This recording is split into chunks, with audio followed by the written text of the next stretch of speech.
60 Minutes Overtime. This all started with George Lucas. He had a problem. Now, to describe his problem, let me digress a little bit. When you make a copy of an audio cassette tape, let's say, an analog copy of an audio recording, you get noise artifacts, hiss, right? We've all experienced that. Well, the same thing happens when you make an analog copy or an optical copy of a piece of film. If you copy optically one piece of film to another, you get hiss, if you will, and in this case, the noise artifacts are visual. You get a dirty frame. Well, when George was making the original Star Wars, he had to combine many, many pieces of film together to make one frame. Some with the models, some with the matte paintings, some with the human characters, some with the special effects. And by the time he got through combining all these pieces of film to make just one frame of his movie, it was dirty. And he, being the genius that he was, thought, I wonder if I combine them digitally, if they could be totally clean. Because when you make a digital copy of an analog recording, it's perfect. And it turns out if you make a digital copy of a piece of film, it's perfect. Sharper, clearer. Sharper, clearer, without the noise artifacts. So George hired this guy named Ed Catmull, who was at the New York Institute of Technology, to come out and build a computer group for him and to figure out how to solve this problem. And they did. And George was the first one to ever do this. And after this problem was solved, George decided that he'd solved this problem, and he decided he would sell this computer group. And I ended up buying them. I met Ed, and Ed told me his dream was to make the world's first computer animated film.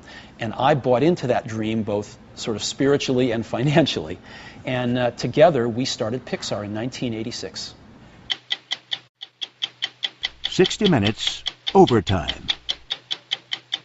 My model of business is the Beatles. You know, they were four very talented guys who kept each other's kind of negative tendencies in check.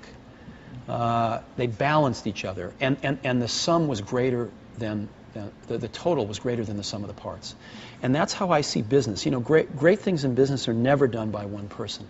They're done by a team of people, and we've got that here at Pixar, and we've got that at Apple as well.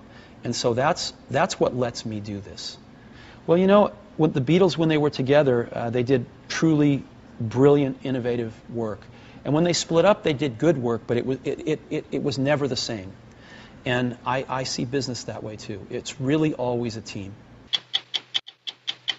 60 Minutes Overtime. Well, as a person, what's your biggest strength? I've been very lucky in meeting incredibly talented people and hanging out with them. And so that's been my greatest strength. And what's your biggest weakness? You know, I think all of us need to be on guard against arrogance, which knocks at the door whenever you're successful. Have you lived through that? Oh, sure. Oh, sure. Now, by that, correct me if I'm wrong, you had an incredible high with the initial success of Apple.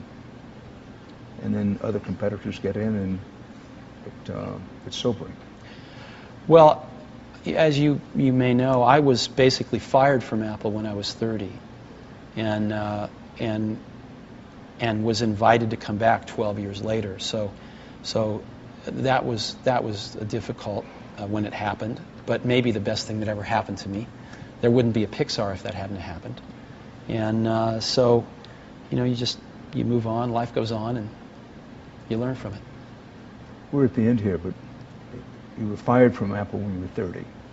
Asked to come back when you were, what, 42? Mm-hmm. Did you think at that moment how sweet it is? No, I thought at that moment, what a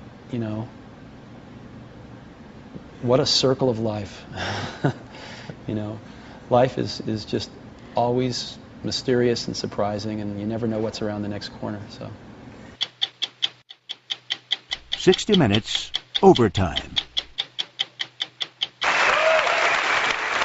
Thank you. Thanks for coming today. Let's talk about Steve Jobs, the person. Thank you. What drives you, Steve Jobs? I like working with people that make products that will get used or experienced by a lot of people. where you have a chance to in a very small way, influence how things go, influence the way people look at a product or maybe even the world in a small way. And I'm very lucky I get to do that at Apple. That's what it looks like. Very thin. You know, I still believe that the computer business is in its infancy, that there's a tremendous amount of innovation that's going to be coming out. I'm optimistic as to the future of the computer business.